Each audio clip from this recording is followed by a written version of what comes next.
what did those early years look like when you're shaping the product and trying to find like the product market fit that's going to help set you up for long-term success? Yeah. There was four of us that got it going, and we were all doing other things at the same time and trying to figure this out. I think one of the early days, either Dean or myself, depending on kind of time of day and work schedules and all that kind of stuff, would be on the phone with a new customer. So someone would find us online, and we can get into that at some point, but we focused heavily on kind of an inbound, find the solution, go to the website, sign up for the product, don't talk to a person kind of approach. But our I don't know if it was secret sauce or just kind of our approach was actually that we did want to talk to you. We wanted to make it easy for you to sign up and start using the software, but then simultaneously we wanted to get you on, at the time, a Google Hangout.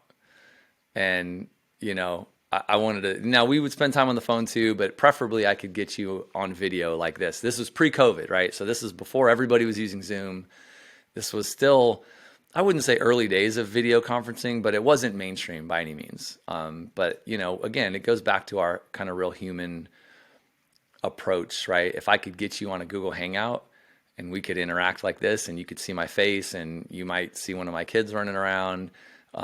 We could talk about, our churches and ministry, and it just added this human component that we enjoyed a lot. It was kind of part of our DNA. And I think that the early customers, and even to this day, also enjoy, because you kind of get to put a face with the company, and you don't just sign up online. So we made it really easy to come to us and sign up on the website and start using it to take donations immediately. So frictionless and easy sign up and all that were kind of part of our core DNA, but also just that human touch where we could talk to you and help you get to know whatever you needed to about the product and us as a company. So when you say that you were relying on inbound to really kind of put yourself out there and then start attracting prospects to become Yep. people that you could serve, what were some of the things that you were doing? Was it blog? Was it SEO optimization? Were you doing any paid traffic at the time? Like, what were some of the things you were pulling at to get that first 100, first 1,000 customers in the door? Because that's always the Yeah. hardest. You don't know what's going to work. You don't know, Big hey, we're going time. to throw this thing out there and may crash and burn, or it might be the thing that like takes off. So what Yep. were some of the things that you were doing at the very beginning when you were first getting traction, just to really start building momentum? Yeah. Yeah. I mean, one piece that might just be good context for people listening, right? Are the church in America alone is about 300 and some odd, right? 310, 315, 320,000 churches in the US. And then there's churches all over the world. So it's even far bigger than that. But that alone is a pretty big like marketplace if you're thinking the business side of this. So there's a lot of them out there, and they all need software, some form of software, and they're all taking donations. At that in 2015, they were all cash and check is the primary way that you would give to your church. So it was sort of built in, right? Pretty big market, customer doing something in a little bit of an older way that was still existing in the church as it existed in other places, right? We probably all remember the day, or at least some folks will remember the day that you'd go to the grocery store and somebody in front of you would be paying with a check, right? It doesn't happen anymore, or at least I haven't seen it in a long time. People don't even go to the grocery store anymore. They just use Instacart and whatnot. But like if you go to the grocery store, people aren't using checks anymore. They're using usually their debit card or something like that. So, the church was bound to go through that kind of digital transformation at some point and become more digitally savvy and using not just for giving, but for all kinds of things, CRM and member management and apps and better websites and using email and text communication and all these different things, accounting, online accounting software, like all this stuff was bound to happen.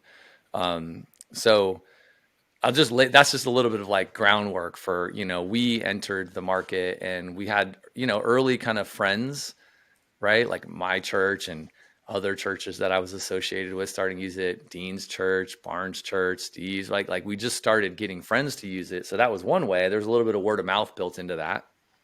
And then from a marketing perspective, beyond just the word of mouth, it was just all inbound. So I have a little bit of a marketing background, and kind of was a believer in the whole like inbound marketing style. And so really from day one, we wrote, if we could, it was at least one blog post a week. If I could crank out 2 or 3, we would. Right. And then we had our newsletter. So it was a blog post or 2 or 3 a week. And then it was a weekly newsletter.